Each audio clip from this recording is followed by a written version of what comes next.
ಬಳ್ಳಾರಿಯಲ್ಲಿ ಕೃಷಿ ಭೂಮಿ ಇಲ್ಲವಾಗ್ತಾ ಇದೆ. ಏರ್ಪೋರ್ಟ್ ಆಯಿತು, ಈಗ ರಿಂಗ್ ರೋಡ್ ಸರದಿ.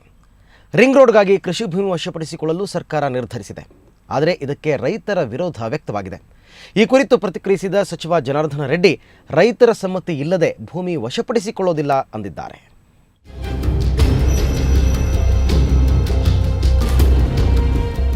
ಬಳ್ಳಾರಿಯಲ್ಲಿ ರಿಂಗ್ ರೋಡ್ಗಾಗಿ ರೈತರ ಜಮೀನು ವಶಕ್ಕೆ ಸರ್ಕಾರ ಮುಂದಾಗಿದೆ. ಇದಕ್ಕೆ ರೈತರು ವಿರೋಧ ವ್ಯಕ್ತಪಡಿಸಿದ್ದಾರೆ. ಈ ಬಗ್ಗೆ ಸ್ಪಷ್ಟನೆ ನೀಡುವಂತೆ ರೈತರು ಸಚಿವ ಜನಾರ್ದನ ರೆಡ್ಡಿ ಅವರಿಗೆ ಆಗ್ರಹಿಸಿದ್ದಾರೆ.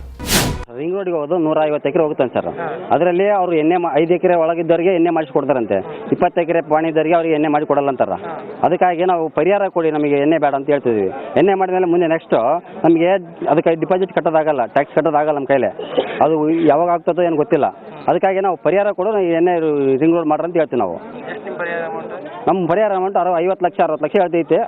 ಅದು ಕೊಟ್ಟರೆ ನಾವು ಕೊಡ್ತೀವಿ, ಇಲ್ಲದ್ರೆ ಕೊಡಲ್ಲ ನಾವು. ಇದಕ್ಕೆ ಪ್ರತಿಕ್ರಿಯಿಸಿರುವ ಸಚಿವ ಜನಾರ್ದನ ರೆಡ್ಡಿ, ರೈತರ ಸಮ್ಮತಿ ಇಲ್ಲದೆ ಬಲವಂತವಾಗಿ ಭೂಮಿ ವಶಪಡಿಸಿಕೊಳ್ಳಲ್ಲ ಅಂತ ಭರವಸೆ ನೀಡಿದರು. ಸದ್ಯ ಸಚಿವರ ಭರವಸೆಯಿಂದ ರೈತರು ಸುಮ್ಮನಾಗಿದ್ದಾರೆ. ಆದರೆ ಸರ್ಕಾರ ತನ್ನ ನಿರ್ಧಾರ ಬದಲಿಸದಿದ್ದರೆ ರೈತರು ಮತ್ತೆ ದಂಗೆ ಏಳುವುದರಲ್ಲಿ ಡೌಟೇ ಇಲ್ಲ.